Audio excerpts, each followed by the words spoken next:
Al chile. Mis amigos, soy Bebe Yamel.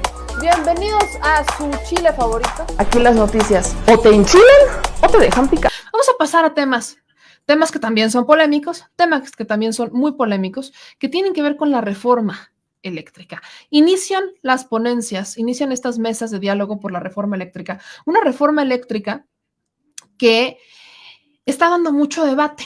Y hoy particularmente fue un debate de unas 2 horas aproximadamente, no, 2 horas y media, fue una primera mesa de 2 horas y media, en donde en estas 2 horas y media lo que se buscó fue posicionar argumentos en pro y en contra de la reforma eléctrica.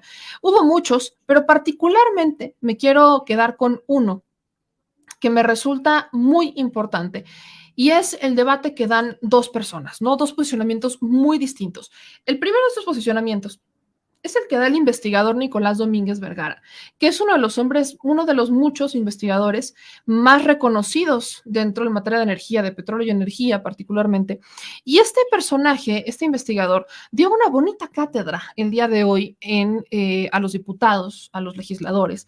Se sentó y dijo, agárrenme que ahí les voy.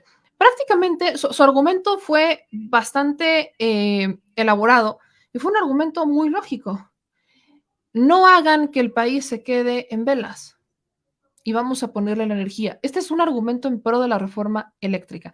Y después vino un argumento de una maestra asesora de empresas privadas, en donde ponía sobre la mesa los dos escenarios. Dice, la reforma eléctrica que plantea este gobierno nos va a rezagar y nos va a retroceder, nos va a hacer menos competitivos y encima esta reforma pues nos va a dejar completamente desprotegidos. No hablamos, la CFE no tiene la capacidad de producción, etcétera, etcétera, y habla de los pros y de los contras de la reforma eléctrica, sobre todo de los contras, porque ella está asesorando a empresas relacionadas con la energía, empresas privadas relacionadas con la energía, y aboga ampliamente por el tema, pero no escuché muchos argumentos que realmente me convencieran, le voy a ser honesto. Y como aquí buscamos ser parejos, ¿no? Lo que vamos a hacer con todas estas mesas es que queremos vamos a meter dos posicionamientos, uno en pro y uno en contra, para que ustedes puedan tomarse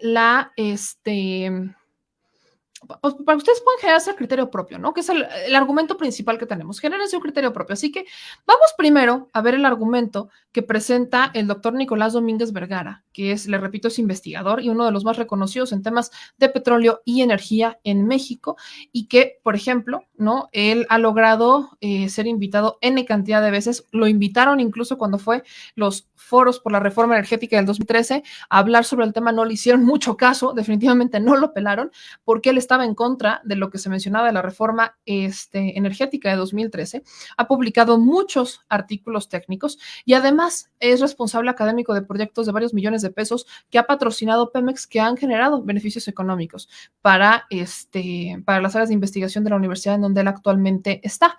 Entonces, vea usted y escuche desde la Universidad Autónoma Metropolitana, vea usted y escuche lo que menciona el doctor Nicolás Domínguez Vergara en pro de la reforma eléctrica.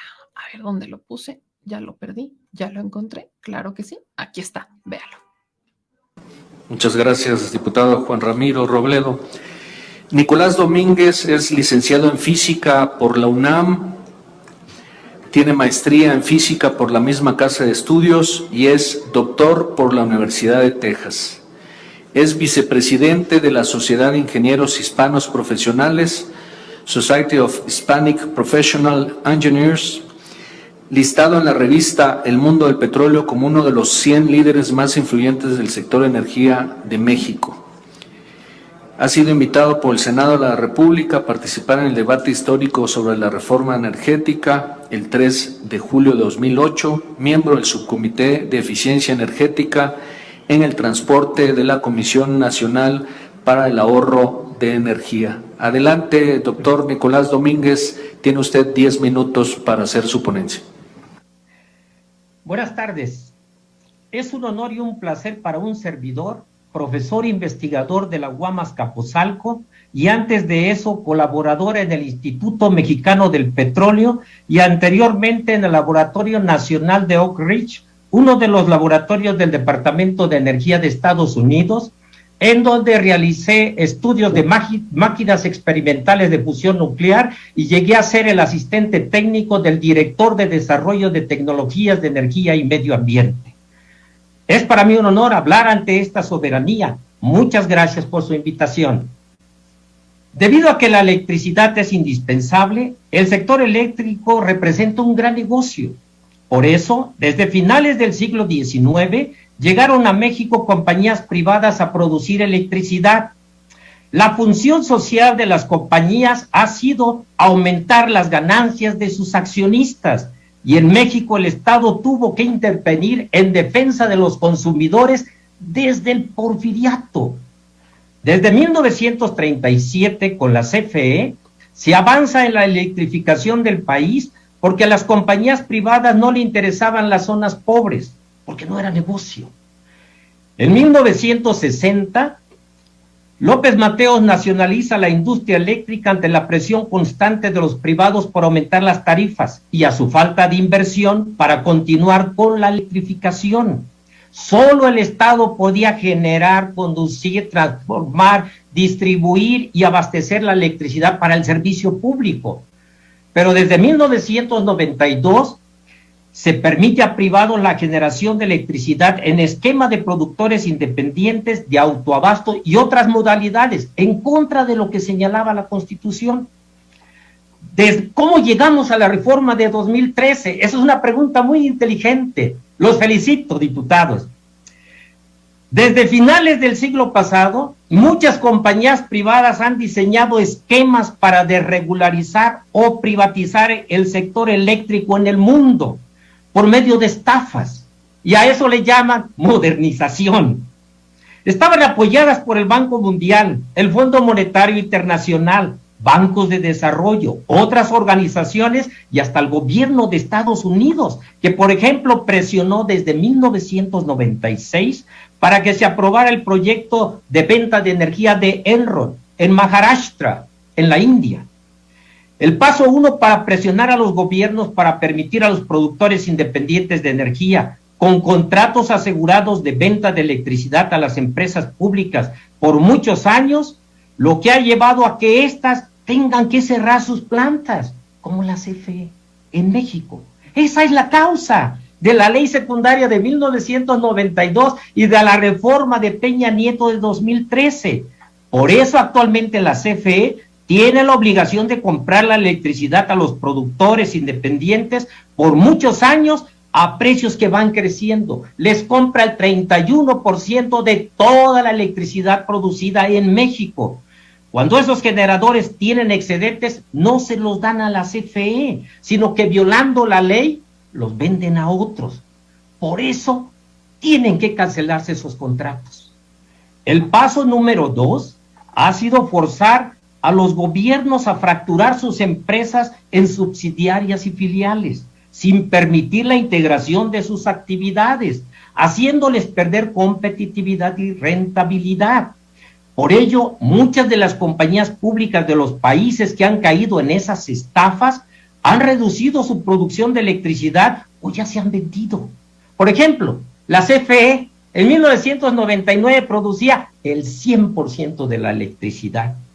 En 2017, el 54%. En la primera mitad del año pasado, el 38%. Y de seguir así en 7 años, solamente produciría el 16%. ¿Qué puede pasar si la CFE deja de producir electricidad? Lo de España, que no tiene empresas públicas de generación, una planeación de generación deficientes, privados que quieren más ganancias y otras cosas, que han ocasionado que mucha gente ha tenido que usar velas, como en México antes de que existiera la CFE, y que aparte tiene que decidir entre pagar la luz y comer. Por eso la CFE no puede seguir fracturada y dejar de producir electricidad para evitar ese futuro de velas. El paso número 3 ha sido llevar a las empresas públicas a la bancarrota y luego forzar a los estados a venderles partes de ellas como chatarra. Ustedes lo evitarán, diputadas y diputados y otras personas, si aprueban la iniciativa. Después de la desregularización en 1996 en el estado de California, de Estados Unidos, las compañías privadas realizaban el mantenimiento de sus plantas en horas pico. Y al disminuir la oferta, aumentaban los precios de la electricidad, por lo que el gobierno de California puso un tope al precio.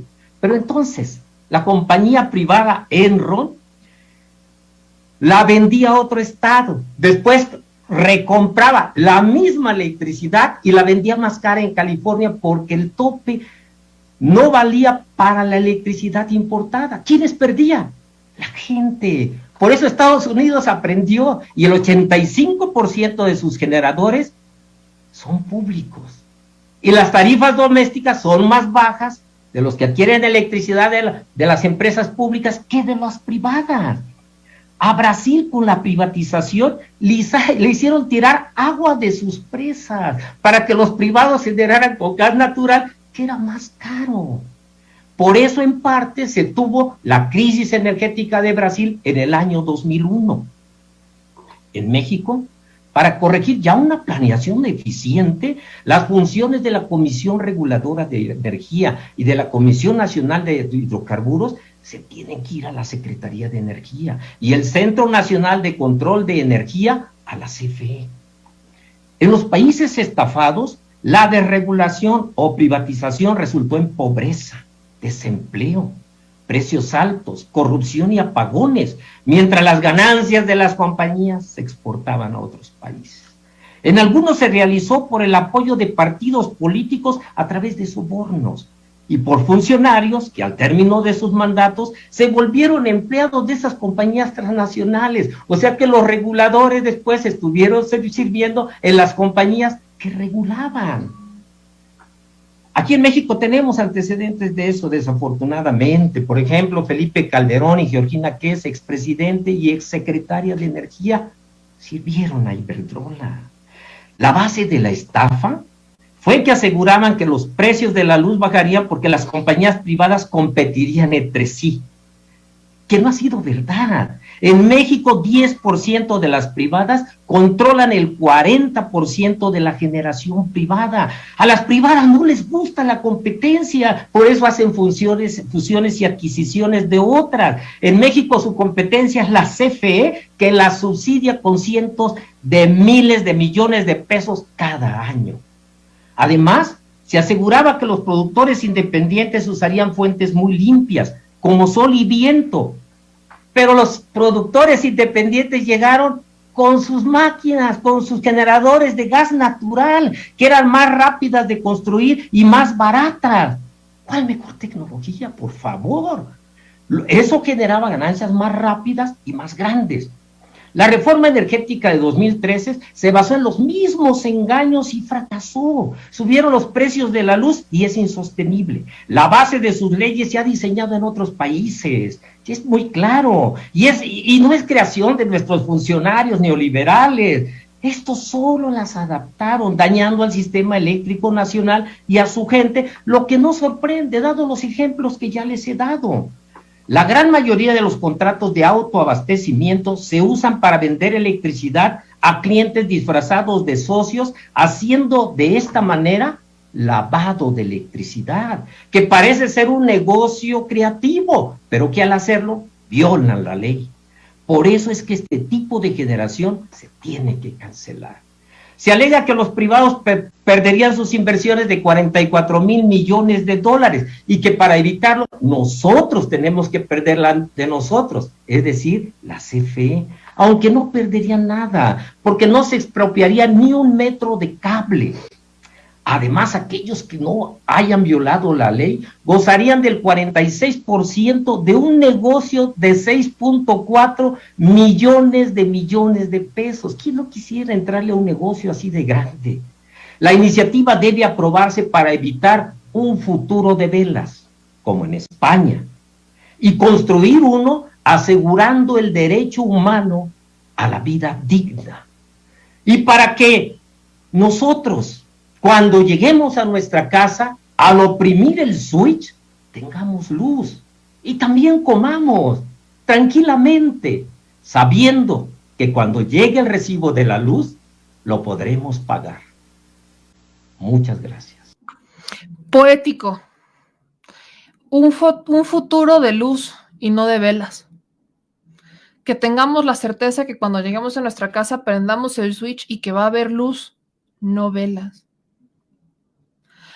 Ese es el byte en pro de la reforma eléctrica, pero está en contra de la reforma eléctrica, que les repito, esta es una maestra que es asesora de empresas privadas y obviamente la opción es vamos a fortalecer a las empresas privadas y abramos más el mercado. La CFE no es solamente CFE Generación, la CFE es generación, transmisión, distribución, suministro, transporte de combustibles, es muchas cosas. En el contexto actual, todas las actividades productivas y el bienestar de las sociedades dependen del acceso que éstas tengan a la energía. El futuro del planeta depende de que esta energía sea congruente con el consenso científico alrededor del cambio climático. Necesitamos que todas tengamos acceso a energías a precios competitivos y que éstas a su vez sean limpias. En general hay 3 objetivos: energía suficiente, limpia y al menor costo posible. La discusión que hoy nos trae aquí tiene muchas implicaciones en el corto plazo, sin duda, pero quizá la más relevante es sobre lo que implica para el futuro del país. Esta es una discusión básicamente de 2 miradas, una que ve al pasado y al corto plazo y la otra que pretende ver al futuro. La iniciativa que se discute hoy tendrá cambios e implicaciones muy profundas sobre el lugar que tiene México en el mundo, sus compromisos internacionales, comerciales, ambientales, pero sobre todo su capacidad para proveer a los mexicanos las condiciones para desarrollarse con salud y bienestar, no solo hoy, sino mañana. No cometamos el error de pensar que los cambios a la Constitución solamente afectarán a un número limitado de empresas con permisos de generación de energía. Los cambios constitucionales no son para mejorar son solamente para mejorar las condiciones de mercado de la empresa estatal o para castigar a algunos que pensamos hayan abusado del mismo. Si esto fuera necesario, se hace de muchas formas contempladas ya en el marco de la ley. En realidad, además de evidentemente afectar injustamente a la mayoría de los proveedores privados de la energía que hacen las cosas bien y respetan la ley, lo que esta iniciativa puede generar es que México se quede rezagado en su capacidad para generar suficiente energía, que ésta nos permita competir en el mundo y que le cumpla a los ciudadanos su derecho a un medio ambiente sano, es decir, el derecho a tener e imaginar un futuro. Con pena, debo decir que la iniciativa está sustentada sobre premisas esencialmente falsas. ¿Por qué estamos discutiéndola y cómo llegamos aquí? El desarrollo de la industria eléctrica mexicana ha estado guiado por el cambio tecnológico y por decisiones políticas, evidentemente. Antes de 1960, la electricidad y el sector no estaban en la Constitución. Fue hasta el año de 1960 en donde se crea la figura de monopolio, a pesar de que la CFE se creó en 1937. La verdadera estatización tuvo lugar entre 75 y 92, gracias a que la tecnología era compatible con la idea de que el monopolio estatal era una buena idea y que se contaba evidentemente con recursos públicos suficientes, resultado de la petrolización de la economía durante esos años. Sin embargo, para 92, las consecuencias económicas y financieras de un modelo de monopolio estatal y los vaivenes de una economía basada en el precio del petróleo se hicieron patentes. El Estado tiene ingresos fiscales limitados y no podía distraer dichos recursos públicos en actividades en donde los privados podían correr tanto el riesgo como la responsabilidad de inversión y operación. Si bien la reforma a la LESPE de 92 mantuvo el monopolio estatal sobre la generación eléctrica, abrió espacios de participación, como ya se mencionaron, de cara a permitirle a las empresas competir en un marco del Telecán y un país en apertura regional comercial. El resultado fue el despegue de la inversión en el sector eléctrico y el inicio de una transformación tecnológica que puede arrastrarse hasta el día de hoy.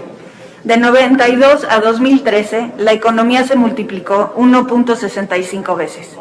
La integración global de México se profundizó hasta ser de los países más abiertos del mundo y la revolución energética de las fuentes renovables cambiaron por completo el panorama. Nuevamente, el marco jurídico mexicano cambió. Se necesitaba competencia. Se abrió la competencia en la generación y el suministro, la transmisión y la distribución se mantuvieron como monopolios estatales y la rectoría del Estado sobre el sector continuaría a través de los órganos reguladores independientes para proteger a los consumidores, a los mexicanos. Los reguladores protegen a los mexicanos. La Rectoría del Estado sobre el sector hoy está en la regulación. Para lograr lo anterior, se necesitaban empresas compitiendo entre sí para minimizar el costo de generación eléctrica y quizá de forma primordial y de forma distinta a lo que hemos estado escuchando en estos días, se necesitaba procurar la salud financiera de la CFE, cuidar las finanzas públicas. No olvidemos que con la reforma de 2013, por ejemplo, se fondeó el pasivo laboral de la CFE con 161,000 millones de pesos. Se destinaron transferencias para cubrir las insuficiencias tarifarias que para el 2019 sumaron 252,000 millones de pesos. Las insuficiencias tarifarias son la diferencia entre lo que le cuesta comprar la energía a suministro básico y lo que cobra en la factura. Otra forma en la que se reforzó la salud financiera de la CFE fue a través de la socialización de los costos del generador de intermediación por 20,000 millones de pesos. La creación del Fondo de Servicio Universal Eléctrico para llegar a las poblaciones más alejadas, que para 2019 sumó 6,000 millones de pesos. Todo esto es muy difícil de reconciliar con el mensaje que escuchamos de que el marco jurídico actual crea condiciones desfavorables para la CFE. La CFE tuvo un desempeño positivo en los años posteriores a 2015, año en el que se asumió el pasivo laboral, en donde se observaron márgenes de rendimiento netos de 19.28% en 2016. Ahora, en 2020 se decidió cambiar nuevamente las condiciones de edad y antigüedad de los trabajadores de la CFE, creando de nuevo un problema financiero para esta. El margen neto de rendimiento de la CFE en 2020 fue de menos 17.24%. Los beneficios ganados en el tiempo se destruyeron. La discusión no es sobre la CFE, sino sobre la capacidad de generación de la CFE. CFE Transmisión tuvo un resultado positivo de 18,000 millones de pesos en 2019. Sin embargo, es incontrovertible que el costo de generación privada es menor que el de la CFE. El promedio del costo de generación de la CFE en 2020 fue de 1,413 pesos por megawatt hora, mientras que el promedio de los productores independientes de energía es de 1,124 pesos por megawatt hora y el promedio de las subastas de largo plazo es de 401 pesos por megawatt hora. Esta además es energía limpia. ¿Por qué? Se llama cambio tecnológico. El sol y el viento no cuestan. Dicho sofisticadamente, la estructura de costos variables es muchísimo menor. Que la CFE sea un generador más caro, más sucio y menos eficiente que los generadores privados se debe a que los generadores privados han podido invertir en plantas nuevas, más eficientes y menos contaminantes. CFE no lo ha podido hacer porque los recursos públicos son limitados. Las necesidades del país son crecientes y el verdadero foco estratégico de la empresa estatal debiera estar en el transporte tanto de combustibles como de electricidad. No hay un dilema entre privados y CFE, se necesitan los dos. Lo realmente importante no es quién genera, sino quién lo hace de la forma más barata y limpia posible. La CFE no cuenta con la capacidad financiera, ni tendría por qué hacerlo, para cubrir toda la demanda de energía del país sin causar un desbalance importante en las cuentas nacionales. El foco de la discusión tiene que ser el consumidor, los mexicanos, no las empresas, de ninguna índole. El dilema que sí existe es entre fósiles y renovables. Las energías renovables son más baratas y no ponen en riesgo la confiabilidad del sistema eléctrico nacional. Es más, desgraciadamente hoy, todavía más del 70% de la generación en México proviene de fuentes fósiles. La energía limpia tiene mucho espacio para crecer. Repito, el verdadero reto nacional en electricidad en México es de transmisión, y ese sí es actualmente un monopolio constitucional.